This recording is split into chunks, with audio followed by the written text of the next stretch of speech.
Hey, yo, what's up? Getting a few things together. Turn a few pieces of software off.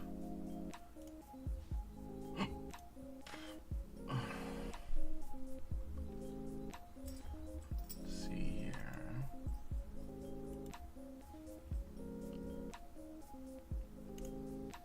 Save that. Perfect.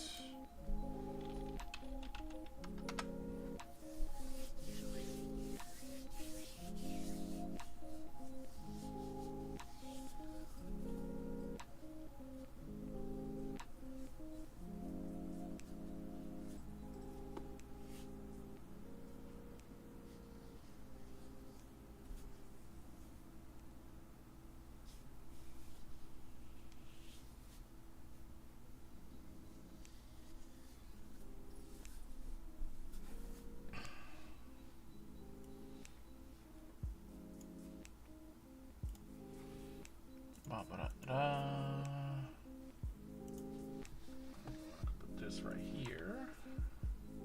Perfect. Make sure my multi-stream is on. Where's Lightroom?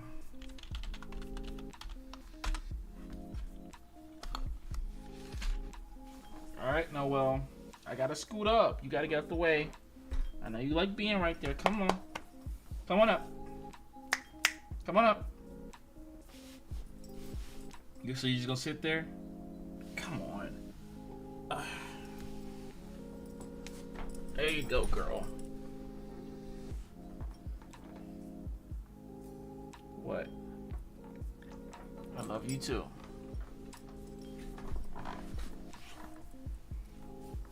I love you too.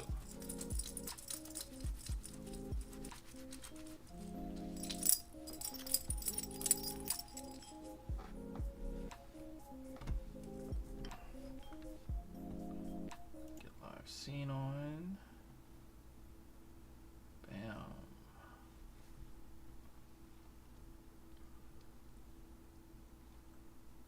Oh, wait a minute. This is on the wrong one.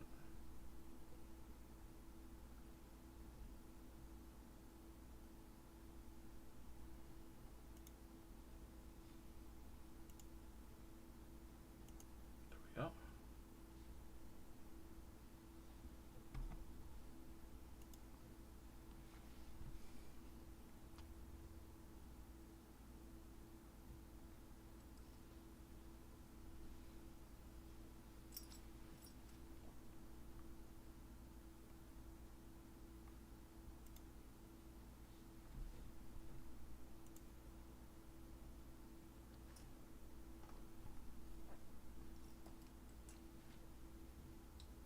Girl, you are tripping.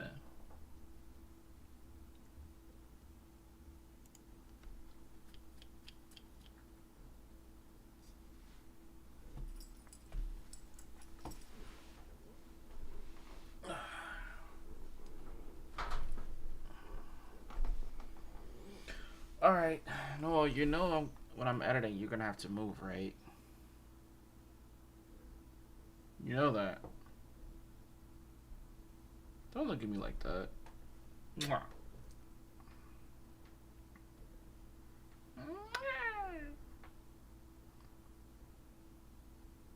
What? Come on, don't look at me like. Ah! No! Ugh.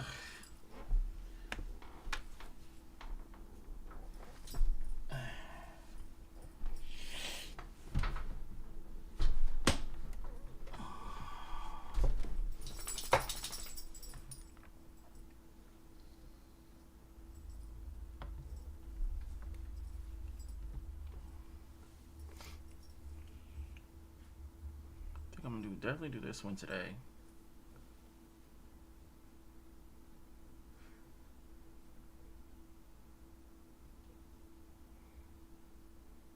So I gotta get enough to post.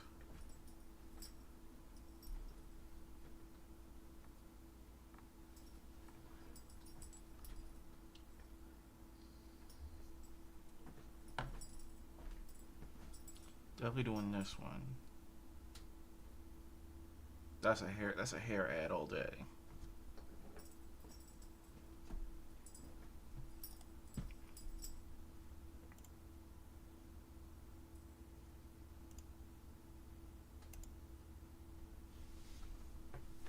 Pull up the other one.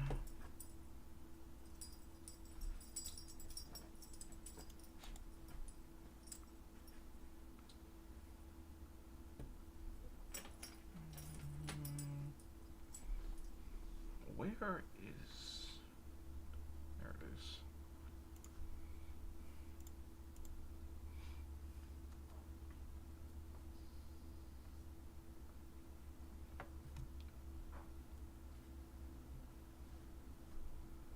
Oh, well, that's doing its thing. No, you're kidding me. It's out of focus? Oh, that blows. Should have focused on the tip of her nose. Damn.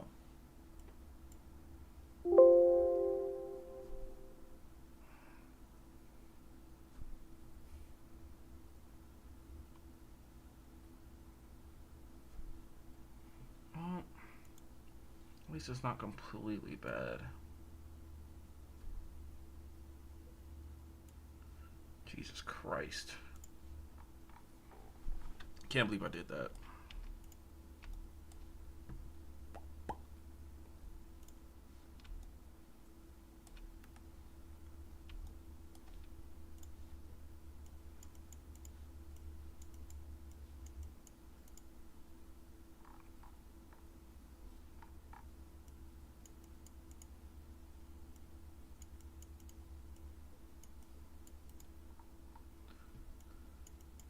Oh, you know what?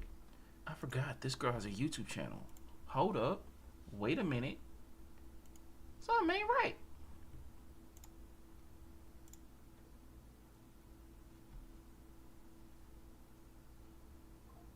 Oh, man. I lost 20 subs. I was at 4,000 like 2 weeks ago.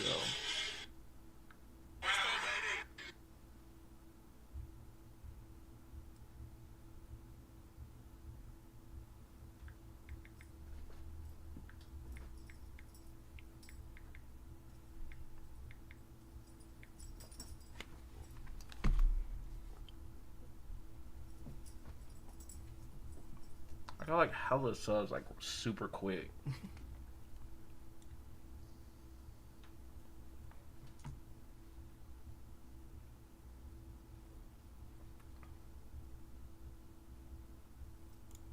See, do I get something for this? I don't remember.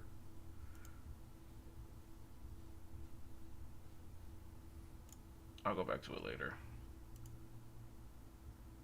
There we go. Kelly. Edit title.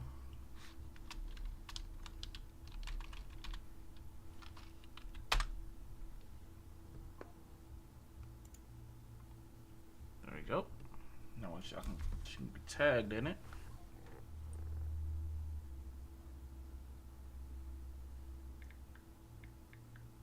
The fuck is Potts?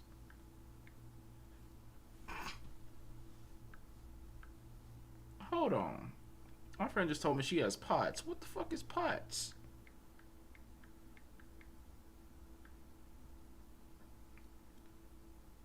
Postural or orthostatic psychiatric syndrome. Reduce blood volume when standing up. Holy shit.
is there no texture here? That bothers me.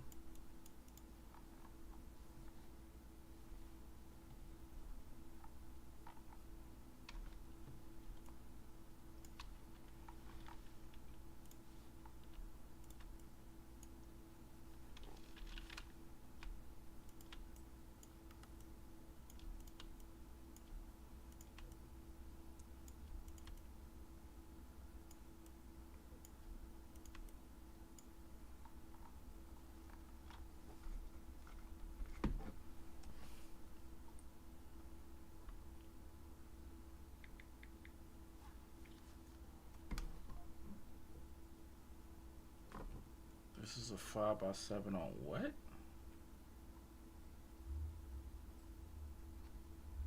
People sending me stuff all of a sudden.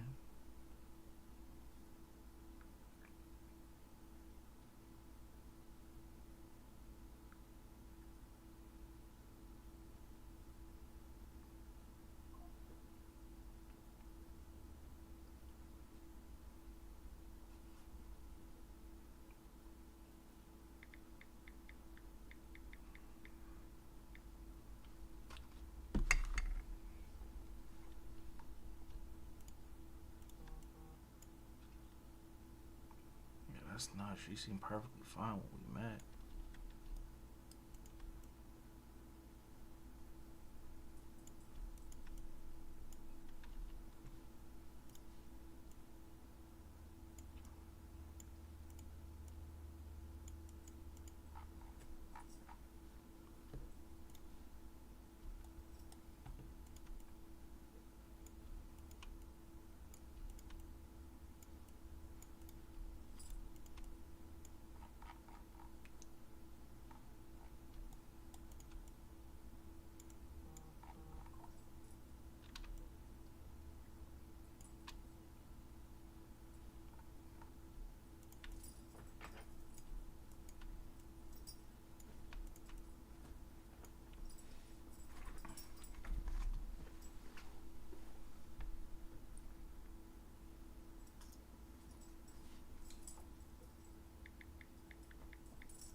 Yeah, nah.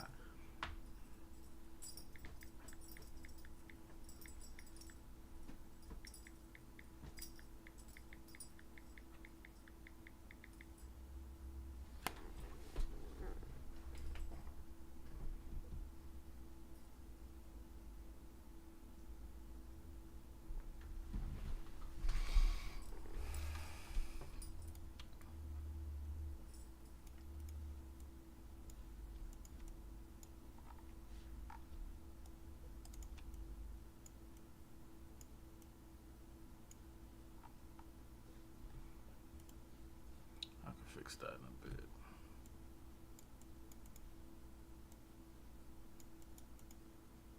Alright, let's pop that there. Set the tone for the next 3 years of the war. Early in the war, the 327th was assigned to General Ayla Secura, who led the unit on a series of campaigns across the Outer Rim. Many of these early missions were ill-fated, most notably the Sky Battle of Quell. During the battle, separatist warships ambushed and destroyed General Secura's fleet in the atmosphere of the planet Quell. The men of the 327th could do little as their star destroyers fell apart around them and super battle droids aborted to mop up the survivors. Most of the unit escaped the disastrous defeat at Quell, thanks to Anakin Skywalker and Ahsoka Tano, but the unit was scattered in the aftermath. Secura, Bly, and a few others were Alright, that shouldn't pick up on the mic. They had to fight another battle just to regroup with the rest of the corps. Fortunately for them, Drop the link. The 327th suffered Brother. serious casualties. 21 BBY brought the 327th to Alzok 3, Florum, and New Holstis. In the latter battle, the 327th was absolutely massacred by the separatist-aligned Mandalorian protectors. The Republic ultimately won the battle, but by its end, the 327th had been cut down to 60% strength, which was pretty nuts for a unit of 36,000 men. Despite the losses, the 327th kept fighting. They had no other choice. They battled the armies of Sarge Ventress in the haunted swamps of Jammun Khas, facing hostile conditions and opposition by dark-side prophets as they went. In 20 BBY, the 327th suffered heavy casualties yet again in the Battle of Honaga, in which the Corps had to hack through thick jungles and face swift death at the hands of Nogri warriors to retrieve a key piece of equipment. During the Outer Rim sieges, the 327th Star Corps played a crucial role in two of the most grueling battles of the war. In the Siege of Seleucami, the 327th and two other elite corps fought in a constant back-and-forth war against the Story time. a separatist clone army trained by Anzati master assassins to kill Jedi. Casualties on Seleucami were staggering, but the 327th kept fighting for 5 long months, unwilling to let the Shadow Army escape and participate in other theaters of the war. The Republic eventually won the battle, but the 327th was redeployed to another siege just a few days after. As you all know well, the final battle of the Clone Wars was, for the 327th, the Battle of Felucia. On Felucia, the 327th Star Corps was called in to do what many other units had failed to, capture the main stronghold of the Commerce Guild. In the jungles of Felucia, the 327th do these promotions, right? Acklays, flesh-eating disease, and an enemy far more familiar with the terrain than the clones were. Nonetheless, they pushed on and gained the upper hand in the battle, albeit at a high cost. By the time Order 66 post it came there. and the war was ended, Bly and his men Facebook. were well on their way to capturing Felucia for good. Those were some pretty nasty battles. The 327th emerged victorious from some, and some they conceded to the Seps. But what's interesting is less the individual battles and more the connections between them. Who in Republic High Command hated the 327th so much that they sent the boys in yellow to Jamul Cast, Honaga, Seleucami, and Felucia? If they'd been on Dragoon and Umbara as well, then the 327th would have seen every single one of the Republic's worst battles.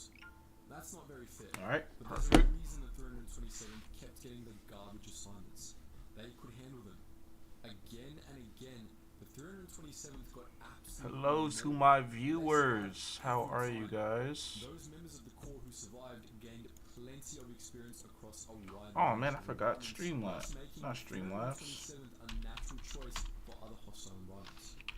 When you had a unit that had survived the desert flats of Genosis, the swamps of Drummond Cast, the jungles of Honaga, and the calderas of Seleucami, wouldn't they be the Of natural pick course. for the fungus forests of Felucia? Of course. Who doesn't love some Star Wars lore? So quickly was that they were simply some of the first to get any. As we mentioned earlier, they were one of just 5 corps to fight on Genosis. In the early months of the war, the Republic had to deal with 1,000 battlefronts opening up at the same time, and they only had a few units experienced enough to handle the worst fronts. Thus, the 327th was dispatched to the hot zones, where they suffered more and endured more casualties than other units. As the war went on and the Republic deployed millions of new clones, Republic strategists reserved the worst battlefields for the toughest and most experienced units. Game And thus, capture the 327th for got sent into hell again and stream again. avatars. Here They we were go. first to fight, and they kept on surviving, so they were given the very worst of the Clone Wars. That sounds like a pretty raw deal if you ask us, but then again, being slave soldier grown and about to die far from everything you've ever known is already a raw deal, so what do we know? A unit is only as strong as the bonds that bind it together. Most clone units in the Grand Army of the Republic developed such bonds through shared experience and trauma, becoming stronger after each battle they survived. Most Star Wars fans are familiar with the Fighting 501st or even the 212th Attack Battalion, both of which suffered devastating losses since they were always in the front. Yeah, But neither definitely unit do. counted the 104th Wolfpack Battalion. One thing I like about this channel, and there's another one I watched, the Stupendous Wave, is they go through like all the lore, all the way down from like the comics to everything. They try to kind of leave out the Disney stuff though. They tend not to include that. 4 companies with a total of 576 clone troopers led by a Jedi and a clone commander. Each company was composed of 4 platoons, each with 4 squads of 9. But there's just so much lore. Were by nature identical. Like, Jedi encouraged it's a lot. expression and individuality in their men, leading to many battalions having their own distinctive armor,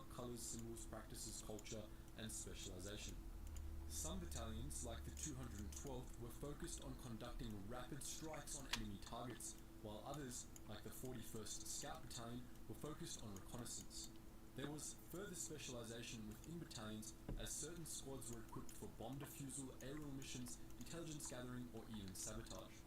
It wasn't uncommon for the Jedi to combine battalions to take down hard targets or separatist-occupied worlds. This tended to cause friction between different clone units, as they did not always agree on the best course of action, but their commanders usually kept them in line. The 104th Wolfpack Battalion was led by CT-3636, also known as Commander Wolf, and Jedi Master Plo Koon. The two of them led the 104th through numerous campaigns and missions, usually coming out on top.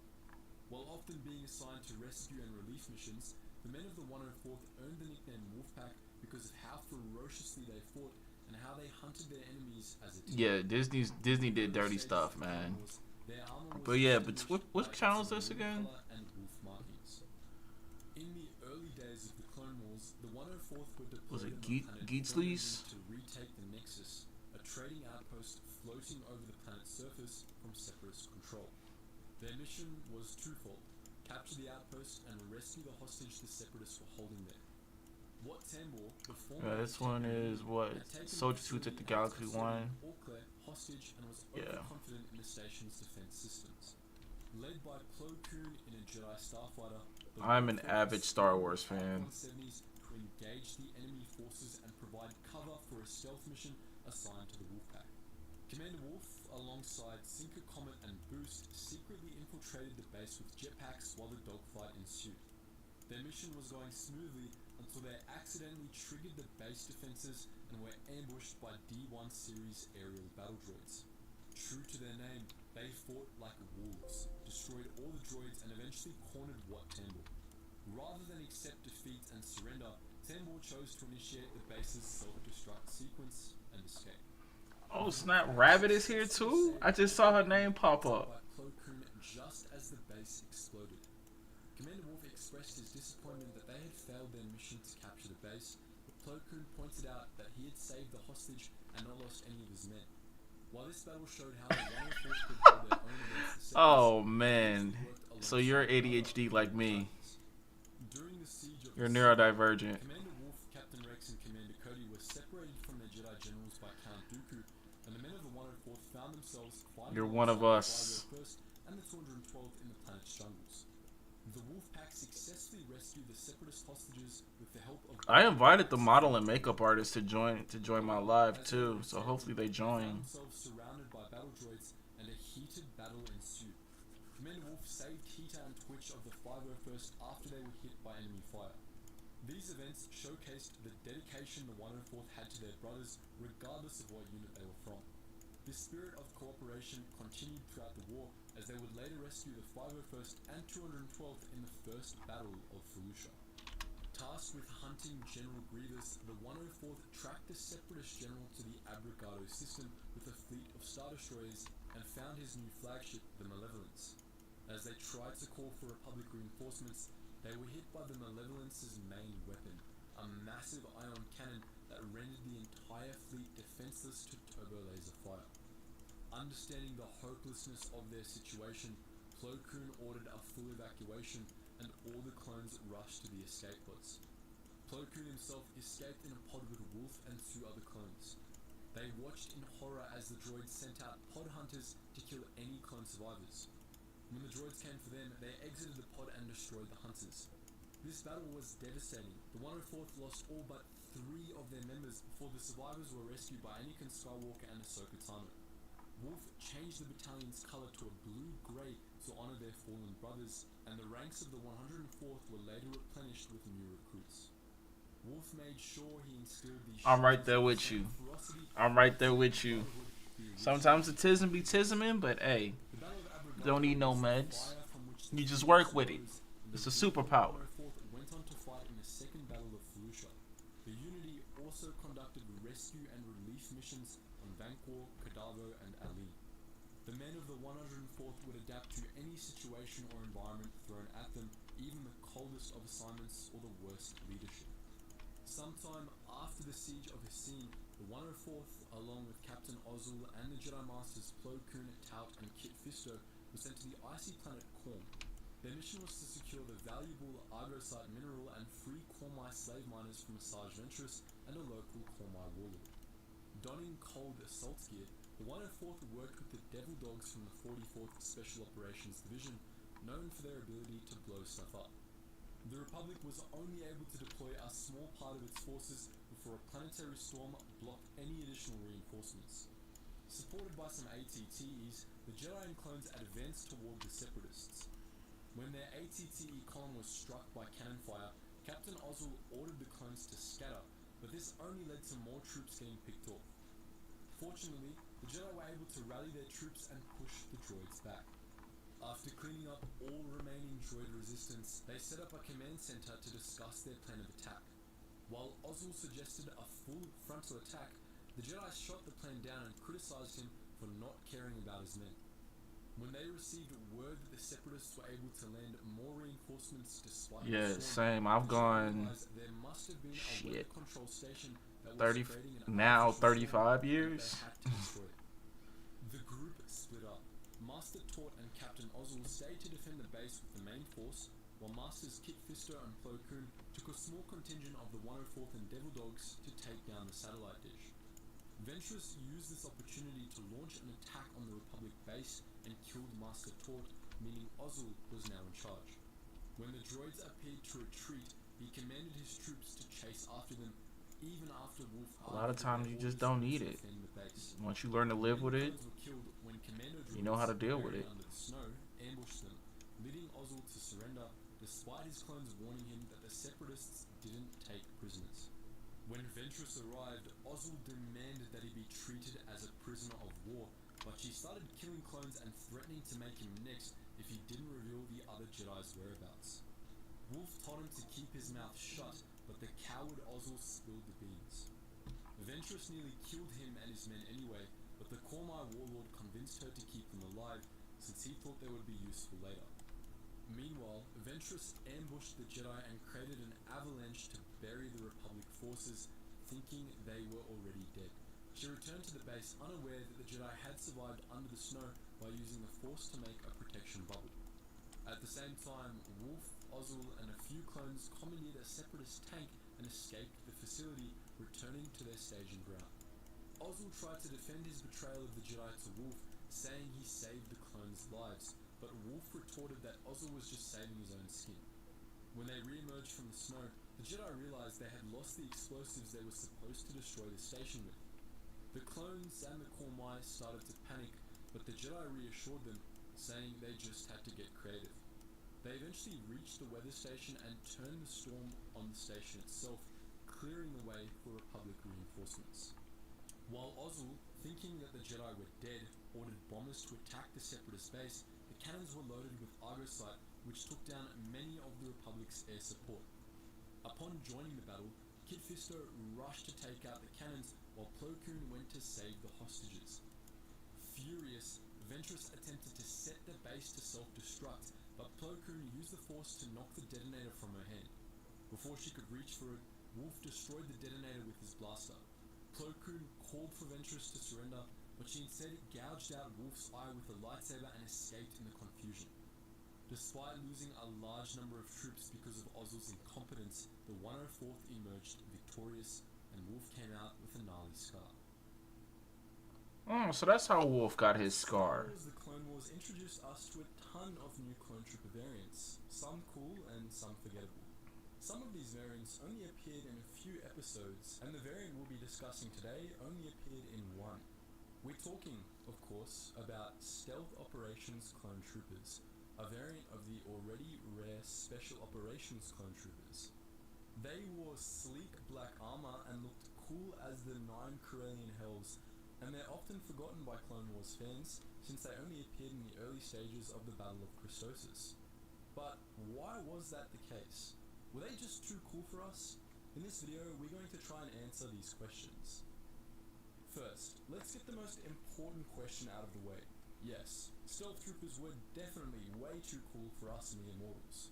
They were probably too cool for the rest of the Grand Army of the Republic as well, as necessitated by their stealth training.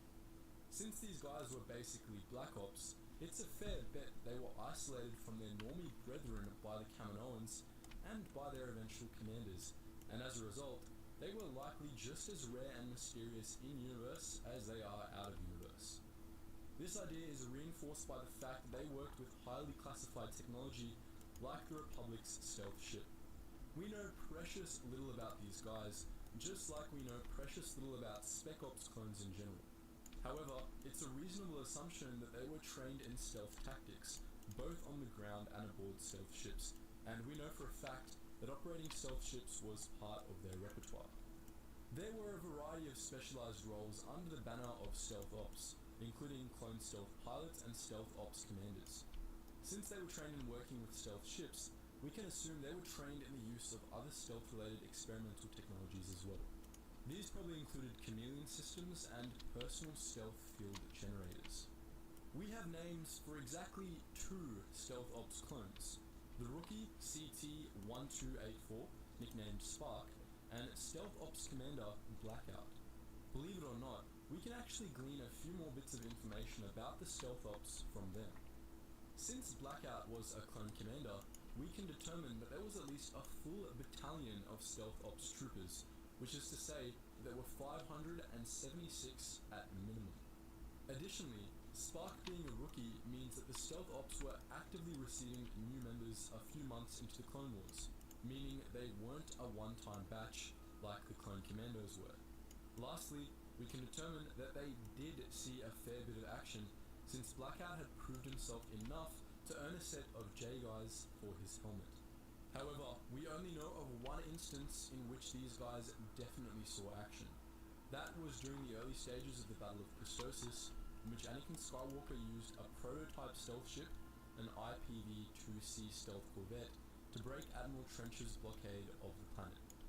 That stealth ship was crewed by stealth ops clones, who operated everything from the ship's cloaking device to communications. Since this stealth ship was only crewed by a total of 12 clones, however, it's doubtful that it was the sort of assignment most stealth ops troops were given. With that said, we don't know of any others, though that might just mean that the boys in black were really good at their jobs. But the most likely answer to a given question is often the simplest one. Bet that we didn't see the stealth ops troopers much because they didn't. I'm glad you're enjoying the clone lore. Reasons for this theory too. Stealth ops troopers appear to have been primarily concerned with stealth-related technology, like the stealth ship seen at Christosis. However, that equipment was extremely rare and difficult to acquire, even for the Galactic Republic itself. This was especially true of cloaking devices, a vital component of stealth ships. Cloaking devices were the only stealth technology that would have been practical on a large scale for the GAR. Personal stealth generators or chameleon units might have been more accessible, but they were also a bit redundant. Many Jedi knew various force concealment techniques, which didn't have manufacturing costs and generally didn't suffer from equipment malfunctions, so the Republic likely would have sent Jedi on stealth missions if those sorts of measures were necessary. Thus, stealth ships were probably the primary domain of the stealth ops troopers, which would explain why we almost never saw them. During the Clone Wars, stealth ships were exceedingly rare. Both sides had a handful of them. We've already talked about the Republic's prototype. I've listened to a lot of Star Wars lore while I'm working. But both the Republic and the Confederacy used the ships sparingly due to a galactic scale shortage of one crucial component of most cloaking devices: Stygian crystals.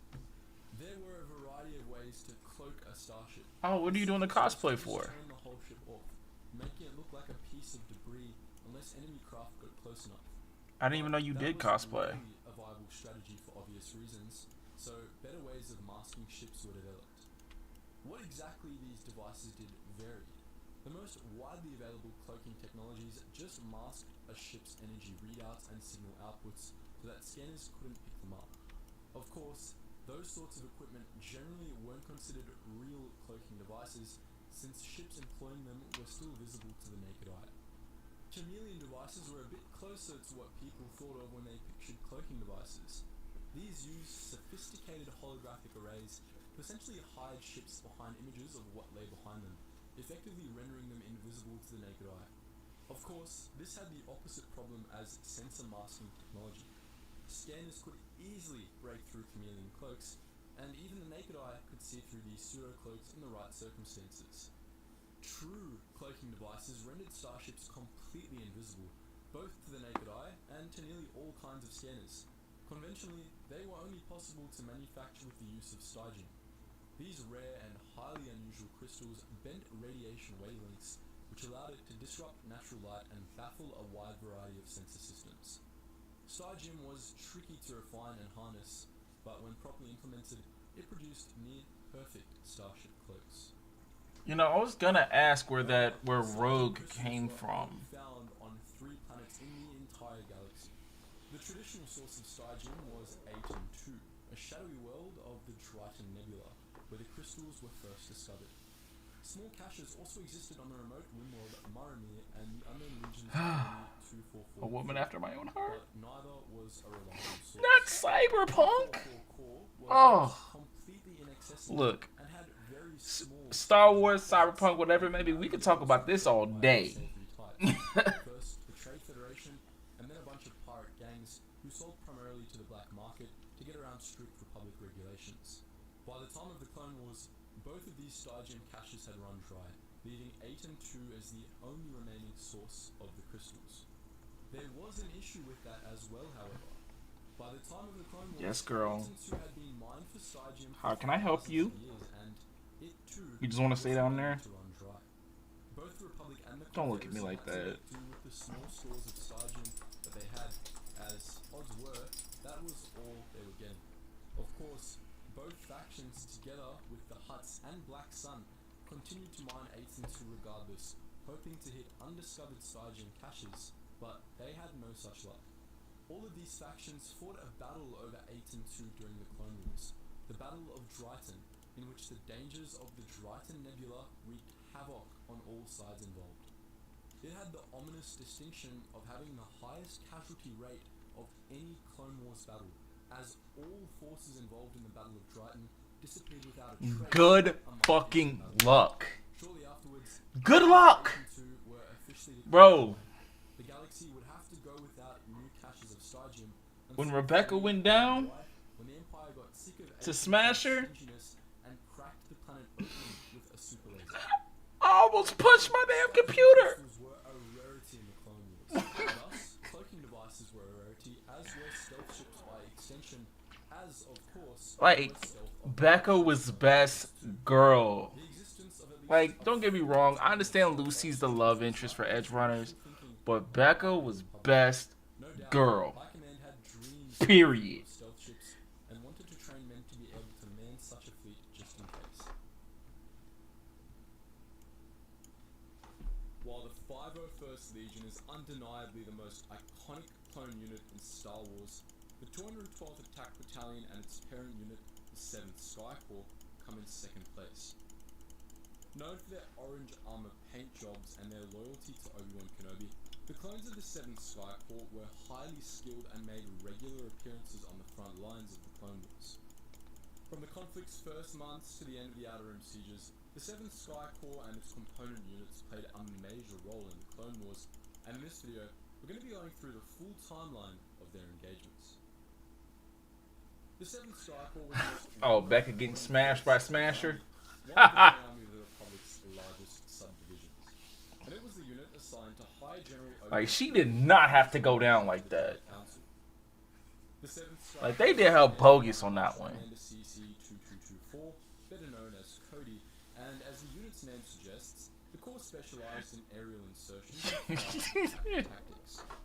As a corps, I don't think unhinged is the right word for what she was. Her brother was unhinged. Becca was something else. Battalion, a famous elite unit that often fought in the front lines of the 7th Sky Corps battles. The 212th itself contained Ghost Company, which accompanied General Kenobi himself in the early stages of several major battles, as well as the 2nd Airborne Company, a unit of clone airborne troopers. The 7th Sky Corps, especially the 212th Attack Battalion, tended to be assigned to campaigns where the Republic was on the offensive, and the clones in these units specialized in invasions and sieges. In several notable battles, the 212th Attack Battalion was sent to break the siege of an enemy-held fortress or capital city. And just so you know, my clothing line is cyberpunk themed. Troopers were issued specialized helmets, parachutes, and jetpacks designed to allow them to perform high-altitude drops onto enemy positions. Many of the non-paratrooper clones in the 7th Sky Corps were still trained in the use of jetpacks, and some of them, like Commander Cody himself, incorporated Pilar scared you? It's worth noting that this makes the 7th Sky Corps the heirs to one of the Republic's most ancient military traditions. He went down bogus though. He went down from a cyber psycho. The original Republic military that acted as the spearhead of Republic ground forces for 10,000 years. Like the airborne troopers of the 212th, the rocket jumpers would perform high-altitude drops onto enemy positions using specialized jetpacks, and they were considered the most elite non-Jedi unit in the Republic Army for most of its history, renowned for their decisive roles in countless crises. By the time of the Clone Wait, what? What are you talking about? I spoke about like 3 different things. Gotta be a little bit more specific. And they lived up to the name of their forebears. The 7th Sky Corps came under command of General Kenobi during the first few months of the Clone Wars. At the time, the unit was not yet led by Commander Cody. Oh, don't worry. It's gonna be a minute before it comes out. I still gotta find investors and everything else. Right now, I'm just in the design concept stage. But glad to know I have your support. Kenobi's clone liaison at this time was the ARC Trooper Alpha 17, who wasn't attached to any particular unit at the time. It isn't known when exactly Kenobi took command of the 7th Sky Corps, but oh man, I forgot all about Kimberly. 4 months into the conflict, when Kenobi received a promotion to Jedi Master, the rank of High General, and command of the entire 3rd Systems Army all at once. This was just prior to the Battle of Munilence, the 7th Sky Corps' first known engagement, in which most of the 3rd Army participated. The 7th Sky Corps doesn't seem to have had a special role in the Battle of Munilence, being one of many 3rd Army units participating in Kenobi's all-out offensive against the strongholds of the Intergalactic Banking Clan. Where is my... It was the sort of mission that the 7th Sky Corps, where's my drawing pad? especially, would eventually become renowned for. A highly aggressive, all-out assault in enemy territory. Despite suffering significant casualties, the 3rd Army won the Battle of Munilence, capturing the There it is. homeworld for the Republic. After this massive victory, Kenobi received a promotion to the Jedi High Council, filling the seat left empty when Depa Billaba lost her mind in the jungles of Harun Kal. Fresh from their victory at Munilence, Kenobi and a detachment of the 3rd Army, including parts of the 7th Sky Corps, were next. Oh, I got a lot of stuff in reds, as red is one of my top colors. It's one of my favorite colors. But if you've heard about Jabin before, you probably know that the battle. I'm gonna give you a little preview real quick. Hold on. Early in the battle, General Kenobi and Alpha 17 were presumed killed in action in an attack on the Republic's main base, and the 7th Sky Corps and the rest of the Republican Army was absolutely massacred in a vicious 43-day slog. Tens of thousands of clones and dozens of Jedi were killed, with only Anakin Skywalker and a small group of clones escaping Jabin alive. As you could probably guess, Kenobi wasn't actually killed on Jabin, and nor was Alpha. They'd been captured by Asajj Ventress and spent weeks. It's a little something I've been working on. And returning to the Republic. When they did, Alpha 17 left the 3rd Army behind, returning to Kamino to train clone commanders to think like ARC troopers. Alpha promised to send Kenobi back a new clone liaison who was every bit as competent. I feel like this one's definitely be your style. The assistance of Anakin Skywalker had been given a proper name. Several clone officers from the 7th Sky Corps were recalled to Kamino to be first class, including Marshal Commander CC-2224, the 7th Sky Corps' top officer, who took the name Cody before returning to serve as General Kenobi's new clone commander. Cody's first engagement after graduating from Alpha's class wasn't actually under General Kenobi. In the Battle of Score II, Cody and the 7th Sky Corps actually served under Mace Windu, protecting the Squib homeworld from separatist attack. Not long after, Cody and the 7th Sky Corps fought under Kenobi in the Battle of Zudja, leading a diversionary assault on a key separatist droid factory. The battle was won when the factory was destroyed by Jedi sabotage, adding another victory to the 7th Sky Corps record. Adzaja, then Padawan Anakin Skywalker, had fought as a commander with the 7th Sky Corps, but shortly after that particular battle, Skywalker was promoted to the ranks of Jedi Knight and General, and he received command of a unit of his own, the 501st Legion. Due to Skywalker and Kenobi's continued friendship and powerful synergy in battle, the 501st Legion and 7th Sky Corps often fought alongside each other, with the 212th Attack Battalion especially joining the 501st in engagements, beginning with the Battle of Christosis. The 212th played a relatively minor part at Christosis, as the 501st and local clone units put in most of the work in liberating the planet from the Confederacy, but Commander Cody had a key role in planning the Republic's strategies during the ground offensives. Shortly after Christosis, the 212th Attack Battalion also participated in the Battle of Teth, in which they rescued what was left of Torrent Company from the armies of Asajj Ventress and allowed Skywalker and his new Padawan to complete their rescue of Rota the Hutt. Not long after this engagement, a detachment of the 212th also participated in the Battle of Druma 9, in which they helped retake a Republic space station from Separatist Alliance. In early 21 I'm glad you like it.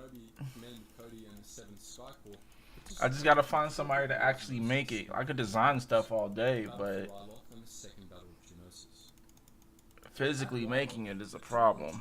Ghost Company was one of the first clone units to land as part of the Republic counter-invasion of the planet. The Ghost Company was tasked with destroying a cluster of proton cannons in the village of Nabat that were preventing Republic forces from landing, and once that mission was accomplished, the rest of the 7th Sky Corps descended on Ryloth, liberating several of the planet's cities from Separatist occupation. Cody's men played a major role in the eventual Republic victory on Ryloth, and they played an even bigger one in the Republic victory on Geonosis. In the Second Battle of Geonosis, the 212th Attack Battalion was one of 3 battalions assigned to secure the main Republic landing zone at Point Rain. However, the initial stages of the invasion went sideways, and Commander Cody and a much-reduced detachment of the 212th were the only ones to actually make it to Point Rain as planned. Nonetheless, they were able to defend the site against relentless waves of Geonosian and Droid Army troops, holding out until air support cleared the area. The 212th and other units then took out the shield generator protecting Poggle the Lesser's droid factory, allowing the main thrust of the invasion to proceed. The 7th Sky Corps suffered heavy losses in the Second Battle of Geonosis, but it brought the Republic victory in a battle that would have ended in disaster without Cody's leadership. Throughout the remainder of 21 BBY, the 7th Sky Corps made regular appearances on the front lines. In the Battle of Seleucami, not to be confused with the Siege of Seleucami that began a year and a half later, the 212th led a manhunt for General Grievous after the Republic Navy routed his fleet in orbit. A few months later, the 212th also participated in the defense of Kamino alongside the 501st Legion. The 212th, yet again, seemingly didn't play too important a role in that battle, but the same can't be said for the unit's next major engagement, the Battle of Umbara. Yeah, much better. The 7th Sky Corps' first major engagement after the introduction of Phase 2 armor, and the 212th Attack Battalion led the siege of the Umbaran capital as, by this point, the unit had developed a reputation for successful sieges. Yeah, so Several other clone units participated in I'm kind of designing for unisex a lot. I'm gonna have some female exclusive pieces, but all my male stuff is gonna be unisex. than they were expecting, as General Pong Krell, who had taken command of the 501st Legion for battle, was deliberately hindering the Republic offensive to curry favor with Count. Is this what you wanted, Noel? The 7th Sky Corps ultimately did most Yeah, of no, the I haven't fighting picked you up all day. in the Umbaran capital, pressing on despite a lack of support and constant harassment from orbiting Separatist missile cruisers. Their already bad luck was worsened when Krell diverted a platoon from Ghost Company into the 501st's theater, deliberately causing a gruesome... You are so spoiled, you know that? Following the revelation of Just want you to know that you're fucking troopers spoiled. from the 212th helped the 501st capture Krell and release him. As they were doing so, the rest of the I tell her she's spoiled, and then she just curls up on my chest. forced the Umbaran government to surrender, winning the battle Ugh. but single-handedly. Despite the Republic victory on Umbara, the 7th Sky Corps suffered heavy casualties on the I love siege, you too. and the same would be true in their next You major have doggy engagement, breath. the Battle of Sarij. In that battle, the 7th Sky Corps attacked a major separatist stronghold on the Corellian trade spine, only to be chewed up in the early stages of the battle by Okay, if you're gonna stay up here, Commander Cody and several can't be in of his my men way. successfully destroyed the guns, but the Republic suffered such Okay. extensive losses that when the droid army counterattacked, you're not as tiny as you used to be. The 7th Sky Corps was routed at Sarij and forced to withdraw. Not long after, the unit would lose many more men in a naval battle with General Grievous, in which the Negotiator, General Kenobi's flagship, was captured and destroyed.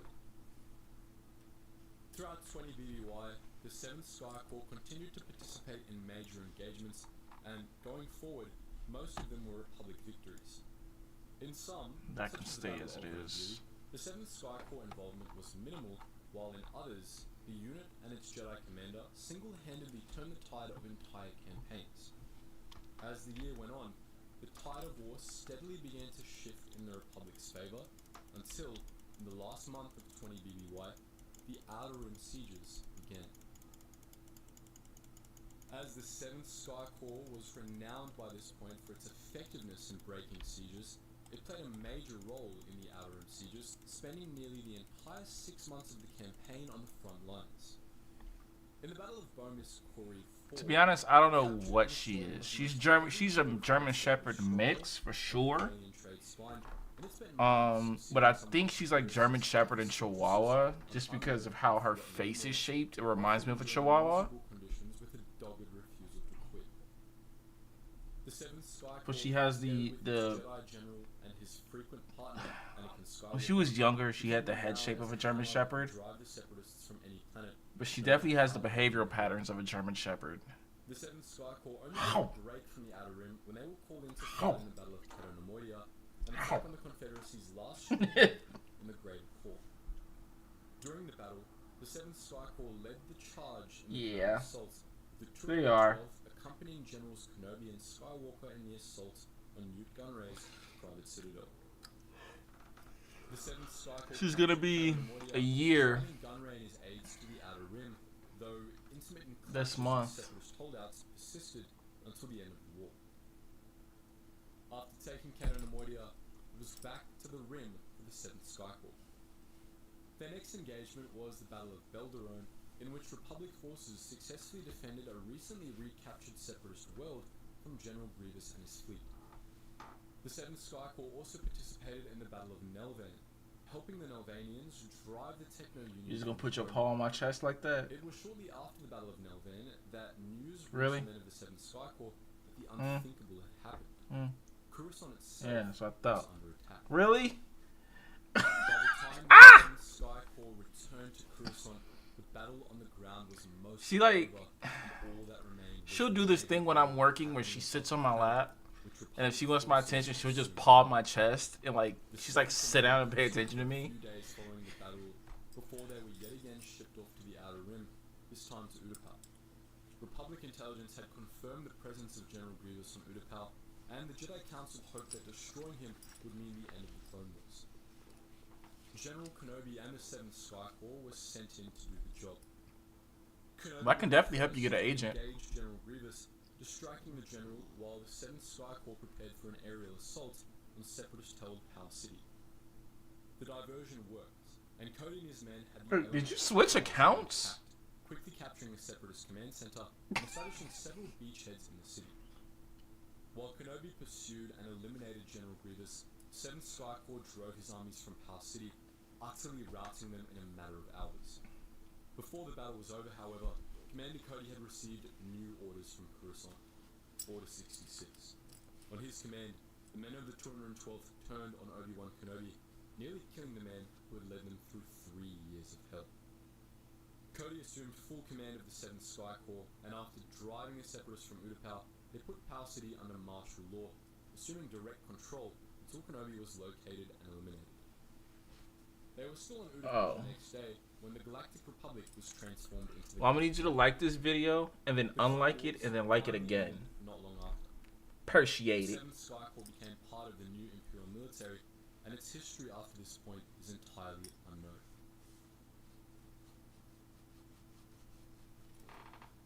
There's no doubt that war is brutal, and that the Clone Wars were no exception to this rule. On this channel, we like to talk about the harsh reality civilians and soldiers alike faced during this contrived conflict, to show exactly how much everyone involved was suffering. The Clone Troopers were no exception. We've talked about how certain units, such as the 327th, got some of the worst assignments of the Clone Wars, or how Clone Battle Doctrine was particularly brutal.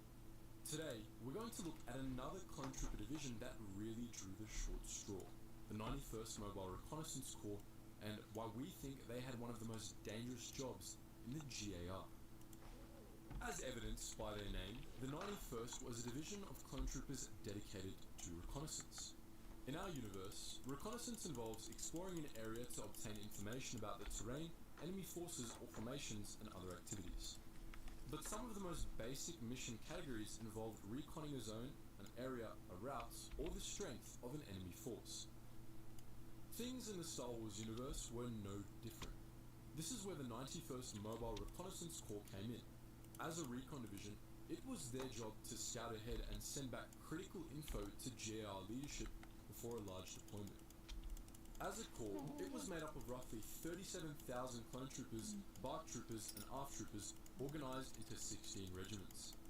Officially, they were led by Jedi General Adi Gallia, although other Jedi generals such as Mace Windu and Stas Ali led the 91st during key missions. I think that's the only thing that's gonna hold you back is the fact that you're 5'2". But the 91st was easily distinguishable. You're drop dead gorgeous. On their armor, as well as their signature crest, which was you could do makeup, with a white sword pointing upside dress like a motherfucker. They carried standard clone gear. I think if you brand yourself the right way, your height won't be a problem. LAATs to transport troopers to the remote locations they had to scout or to support them from the air. And boy, did they need support, both physical and emotional. To give you an idea of some of the Sith they went through, we'll take a look at some of the most important battles we saw the 91st Recon. Was that a yawn? Around 22 or You sleepy? BBY, the 91st, Is that it? You then led by sleepy? Commander Pons, was sent with Commander Cody, Mace Windu, and Obi-Wan Kenobi to take out a separatist warship repair facility called the Tambor Deep Space Center. The 91st took heavy losses. Right. You have a big presence. Of an entire squadron. The 91st were Like you have the presence. You have the presence of somebody who's 7'5". During the Battle of Malastare in 21 BBY, an electro-proton bomb they set off unearthed the last Zillo beast still alive, which proceeded to absolutely maul its way through the clone forces. One of the more well-known battles they were deployed in was the Battle of Ryloth. During the attack on Lesu, the planet's capital city, the 91st Lightning Squadron were able to swoop in with the Corps' ATTEs and rescue Mace Windu's forces, which had been cornered by separatist assault tanks. The ARF troopers were later instrumental in Windu's plan to take the capital. Without them, it's unlikely the Republic would have managed to win the battle. In the later part of the Clone Wars, the 91st continued to see decisive action, some good, some bad. During the Outer Rim sieges, a division of the 91st, again first under Windu, then Stas Ali, travelled to Seleucami, fought in a battle, and remained behind to scout the area and uncover any surviving pockets of separatist or Morgul resistance. This was where Order 66 found them, and, well, that's an entirely different story. Now, we hear you. From everything we've said, that doesn't sound all that bad, but it was, and we'll explain why. See, the thing about reconnaissance missions is that they're both very, very hazardous and very, very unpleasant. As part of their recon missions, the 91st were the first ones on scene in some of the most unpleasant and hostile places in the galaxy. They went in without support, because that's the whole point of recon, and had to navigate entirely unknown swaths of territory up against unknown numbers and kinds of enemies, with just the hope that they would make it through their routes and live long enough to send intelligence back to base. Think of places like Felucia or Umbara, and imagine being sent there all alone into the heart of enemy territory. That was the kind of mission the 91st undertook on a regular basis. If the danger wasn't enough to make their jobs a nightmare, You have to factor in the knowledge every clone kept near and dear to his heart. They were replaceable. Much like the B-1 battle droids that were occasionally sent out on recon on STAPs, the 91st knew that they didn't matter in the grand scheme of things. The Grand Army of the Republic had hell yeah, she did. at its disposal, and many military She really did. viewed the clones as interchangeable pawns. It doesn't help that the model is Even many Jedi I failed think to see with the Miss value Latin of Columbia. We're sure Pong Krell wasn't the exception here. If he were, Jedi such as Plo Koon wouldn't have made such an impression on the various clone trooper divisions. Every single clone trooper in the 91st was disposable, and they felt it. So it wasn't enough that the 91st had to face check all the bushes in the galaxy, but they also did so knowing they weren't going to get any support if they ran into an enemy they couldn't handle. Their job was to go in and gather intel. If they died trying, the Republic wasn't going to shed a tear. And that's just the emotional baggage they had when they landed. After they actually started their mission, Sith only kept hitting the fan. As we mentioned previously, the 91st was sent to some of the most unpleasant places in the galaxy. Reconning terrain meant wading through swamps, sand dunes, or creepy forests for a living. Sure, they had vehicles to support them, but using them wasn't always an option. There were times where they had to pass through enemy lines or gather intel on enemy fortifications. In those situations, the long-suffering recon troopers likely had to plod forth on foot with all the difficulties that entailed. Another hardship they probably had to endure that many don't think about is the inability to act on what they saw. Undoubtedly, during missions where they were tasked with observing and gathering information, the 91st witnessed more than their fair share of cruelty, whether that was separatist atrocities or just general suffering. However, their mission was observation, not observation and resolution. They were only there to report back with their findings. This meant they weren't technically allowed to intervene and stop whatever horrible thing they had to witness. Doing so would give away the Republic's involvement and put their enemies on their guard. Instead, all the 91st could do was bear silent witness. Add to that the constant fear of being discovered and the full picture of how emotionally draining and traumatic these missions can be begins to emerge. Like right now? No one's saying that the 91st Recon Corps had the hardest job in all of the Grand Army of the Republic. Maybe the Lancer Battalion had it worse, maybe they didn't. Whatever their ranking on the high score of suck, however, there's no doubt the 91st really got a steaming helping of Sith thrown their way at every opportunity. And that's probably why Mayo was one of the most suppressed and apathetic members of the Grand Army of the Republic. Yes. At least, that's what we think. It's no secret that we absolutely loathe the Coruscant Guard alright. and for a variety of Are reasons. you okay? What's less known is that this opinion is fairly common in Yes. Star Wars Are you universe okay? as well, especially on Coruscant. Most people hated the Coruscant Sorry? Guard, and the Coruscant Guard hated Yes, the you are. What do you think about me at the The man? Shock Troopers charged with protecting Yeah. the galactic capital Oh, that's insisted their horrible. jobs, especially when those jobs involved dealing with I was cities waiting for him to get or Vladimir. inhabitants of Galactic City. We don't really blame them either. The Coruscant Guard had some of the nastiest jobs in the Grand Army of the Republic, and in this video we're going to talk all about them. The Coruscant Guard was formed right after the First Battle of Geonosis, and was an elite force of clone shock troopers tasked with, well, guarding Coruscant. Their duties included protecting senators, defending Galactic City, and managing Republic military installations on Coruscant, all of which sounded a lot easier than they actually were. Only Palpatine's most loyal clones were allowed to serve in the Coruscant Guard, ostensibly to ensure that Coruscant was as well protected as possible. In reality, however, the Coruscant Guard was stacked with fervent supporters of Palpatine because the Guard also did a lot of the Chancellor's dirty work.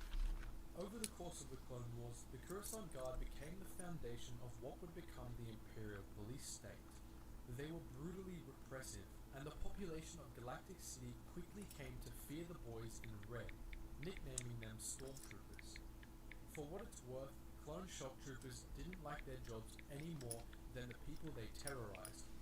Though, obviously, their willing involvement means that we don't exactly feel sorry for them.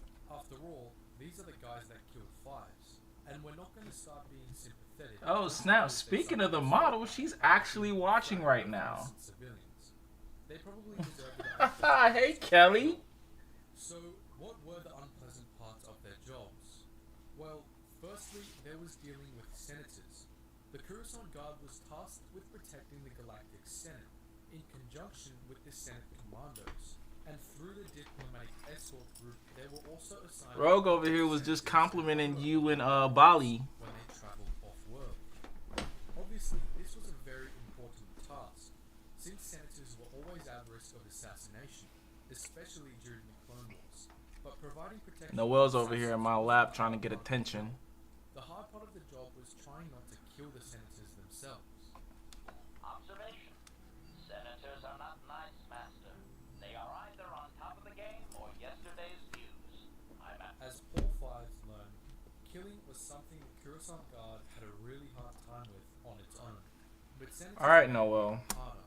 They tended to be Look, paranoid, I love you. or some combination. You can cuddle me later, okay? Almost all of them Mwah, I love you. and out of touch in some way or another. Okay. Even Or ow, senators ow, who ow, guarded ow. could have had Or worse do that. As long as you're not on my lap. beings, a fate worse than death. Protecting a person This dog is... Oh my god. She just jumped behind me between my back and the back of the chair. Shock troopers constantly had to watch their charges for hints of treachery due to the nature of the Clone Wars, which was an even bigger pain. But the worst part of it all was that the senators didn't appreciate it at all. Most senators had gotten used to having servants and bodyguards around them at all times, and they usually disregarded them unless they had a problem. While the shock troopers were probably happy to avoid more interaction with senators than they had to have, it also meant that they were often ignored and protected their political valuable charges thanklessly. In fact, many senators outright resented the Coruscant Guard's security measures. After the passage of the Enhanced Security and Enforcement Act in 21 BBY, the Coruscant Guard set up checkpoints all across Galactic City, where shock troopers would ask passers-by to present identification. Senators had an annoying habit of expecting special treatment from the guards at these checkpoints, and of making a fuss when they didn't get it. Even in the Star Wars universe, it seems politicians are politicians.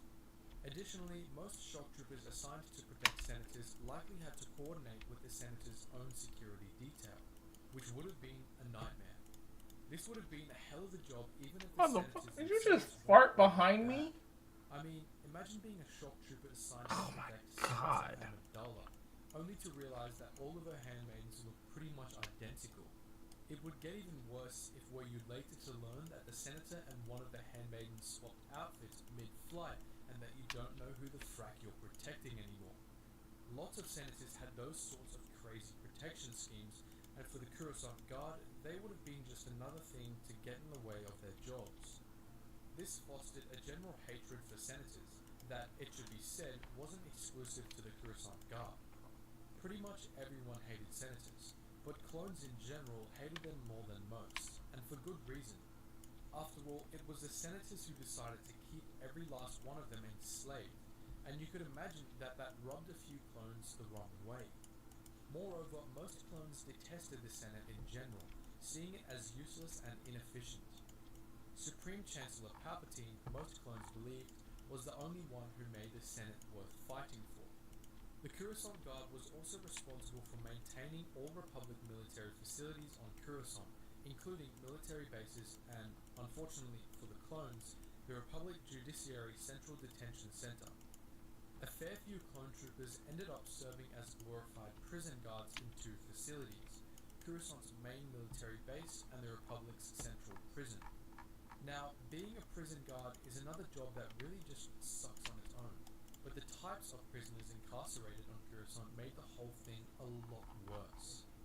The Central Detention Center was home to galactic-scale criminals, including spice kingpins, underworld leaders, and elite bounty hunters.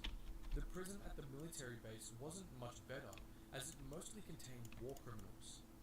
These were dangerous beings who were constantly trying to escape prison, and they were typically powerful. Your cat knocks enough over to your be able to makeup beat or mercenaries sits and even separatist on your military units clothes. to do the job. The Coruscant Guard had to be constantly wary about prisoner escape attempts. I guess I want to get a cat, and then I hear stuff like that. With that said, And I feel like the cat will purposely do something to my computer or my camera. considering the other usual activities of the Coruscant Guard. So let's take a look at what they did that made them positively awful. The Coruscant Guard was technically a subset of Homeworld Security Command, a hybrid police/military department. As part of Homeworld Security, the Coruscant Guard worked with Galactic City Police to combat the threat of separatist violence on the galactic capital. This threat was very real, in fairness. In the 2 years before the Clone Wars, Coruscant had been subjected to a long string of terrorist bombings committed in the name of Count Dooku, which is what led to the formation of Homeworld Security in the first place. The Coruscant Guard, to their credit, did significantly decrease the number of terrorist attacks on Coruscant over the course of the Clone Wars, but this came at quite a high cost. Homeworld Security was quite paranoid, and it rarely made any distinction between simple dissent and separatism.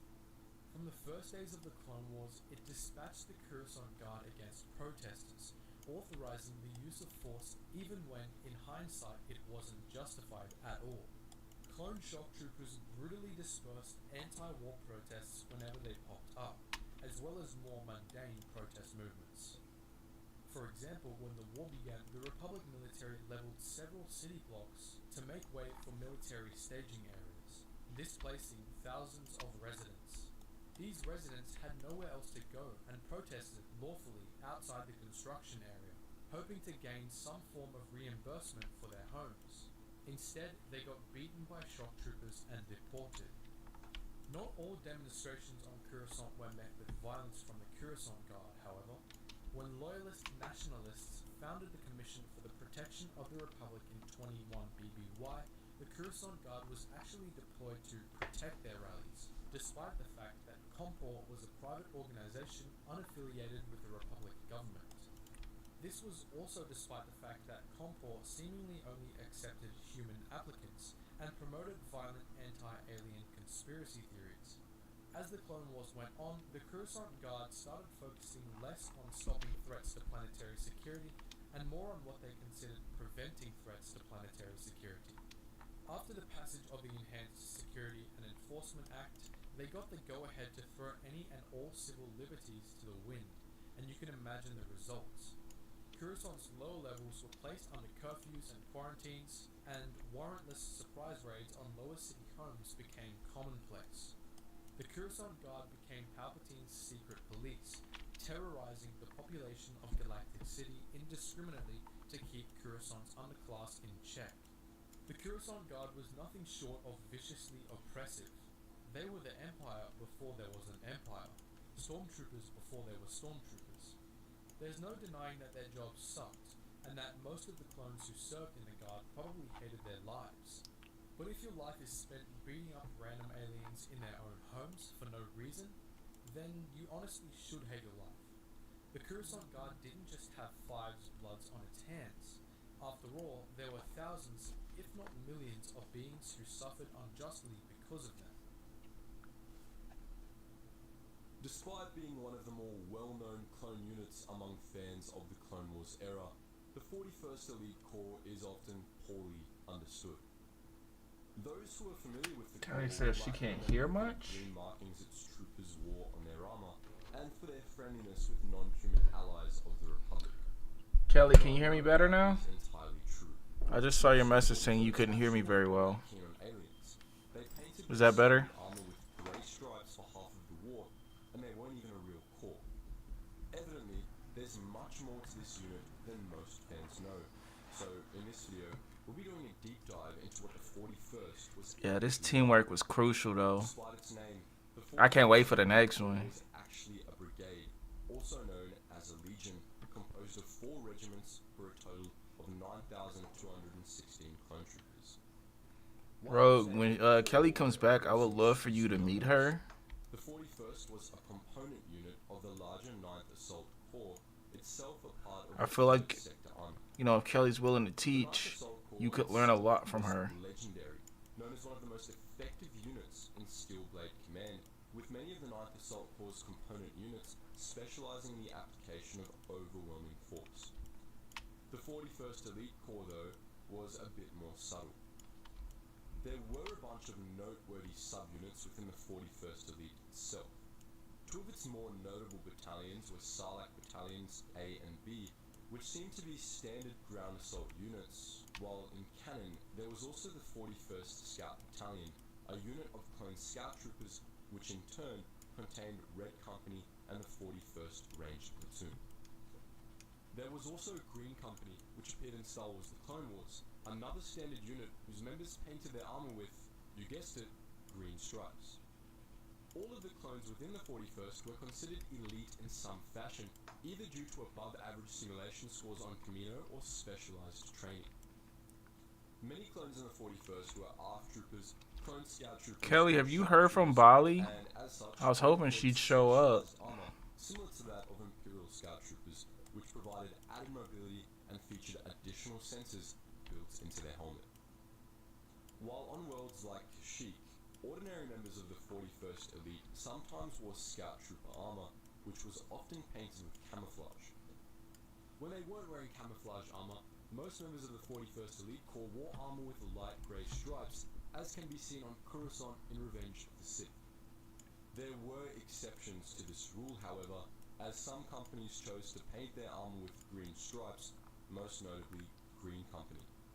The 41st Elite Corps also had a pretty impressive arsenal of armored vehicles. For recon purposes in combat in densely forested regions, they made use of BARC speeders, ISPs, and ATRTs, typically piloted by specialized BARC troopers and ATRT drivers.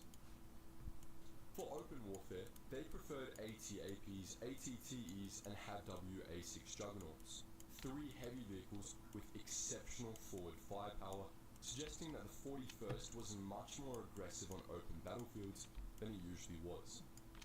Typically, they would use their AT-APs for long-range artillery fire and their Juggernauts as their main heavy tanks, as exemplified by the Battle of Kashyyyk, where they used such tactics to defend Kachira Beach. The 41st Elite Corps was commanded by Senior Clone Commander CC-1004, who usually went by the name Gree. Other officers within the 41st included Green Leader, who was an officer within Green Company, and Commander Get, whom we'll talk about a bit more later. Commander Gree and the other clone officers within the 41st typically worked under Senior General Luminara Unduli, the Jedi General of the 3rd Sector Army, though they often worked with Grandmaster Yoda. The 41st Elite Corps was regularly deployed on long missions to remote, undeveloped worlds, typically to work alongside or otherwise recruit non-human allies of the Republic. Like the 327th Star Corps, the 41st Elite gained a reputation for being good at protracted warfare in hostile environments, with their scout units being second to none in the entire Grand Army of the Republic. But they were best known for their other speciality. They were good at motivating the alien populations of those worlds to fight for the Republic. During the early stages of the Clone Wars, the Grand Army of the Republic was stretched thin across the galaxy, and to compensate for their manpower shortage, Republic strategists came up with the militia model. The concept was simple. Instead of deploying whole clone armies to defend far-flung Republic member worlds, a small company of clones would be sent in to train and arm loyalist militias and let them do the bulk of the fighting. This strategy worked fairly well for the Republic, with notable instances of it including the Battle of Harun Kal and the Battle of Giju. The 41st Elite Corps specialized in the militia model. This was in no small part thanks to Commander Gree, who was a xenoanthropology nerd and loved learning about obscure alien languages and cultures. This allowed the 41st Elite to make contact with the indigenous populations of strategically important worlds and convince them to fight for the Republic. Often, the 41st made loyalist armies out of pre-agricultural populations the Separatists had written off as inconsequential primitives, training them in conventional tactics and arming them with advanced weaponry. The 41st didn't just work with alien populations that were already loyalists, either. Oftentimes, they swayed neutral populations to the Republic's side, and sometimes they did so on Separatist-dominated worlds. That was the other side of the militia model. It wasn't just used to defend loyalist worlds from separatist incursions. The 41st's job description included counterinsurgency and regime change, the latter of which is a particularly unethical thing, especially considering the nature of the Clone Wars. Over the course of the Clone Wars, the 41st Elite Corps saw a great many battles. During the early war, Green Company captured Nute Gunray on Rhodia and unsuccessfully attempted to defend the Star Destroyer Tranquility against the Sarge Ventress's subsequent rescue attempts. The battle on the Tranquility inflicted substantial casualties on Green Company, but the unit recovered enough to participate in the Second Battle of Geonosis a few months later. On Geonosis, Green Company assisted the 501st Legion in the assault on Poggle the Lesser's droid factory, filling in for the depleted 212th Attack Battalion. Once the droid factory was destroyed, Green Company and the rest of the 41st participated in mop-up efforts across Geonosis. Other notable engagements included the Battle of Dinlo, which didn't go nearly as well as Geonosis, and the Battle of Kashyyyk, the 41st's most well-known outing. On Kashyyyk, the 41st worked with the native Wookiees and Grandmaster Yoda to defend the city of Kachiro from the armies of General Grievous.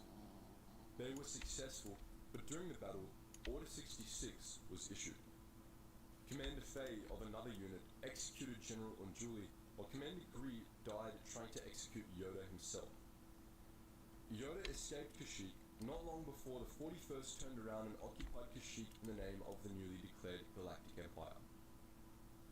After the rise of the Empire, the 41st Elite Corps was renamed to the 41st Stormtrooper Legion, and they went from working alongside alien species on the Republic's fringe to violently suppressing them. But this was less of a heel turn than it was a mask-off moment for the 41st Elite. You see, for all they worked with no human species, the 41st Elite weren't exactly the most enlightened men in the galaxy. Even Commander Gree, despite being an alien enthusiast, seemed to have looked down on non-human species. According to Commander Getz, just before the Battle of Kashyyyk, Gree described the Wookiees to the men of the 501st as a race of savages surrounded by slavers and worse monsters, yet tamed by the influence of civilization. This abominable rhetoric paints a more accurate picture of the 41st.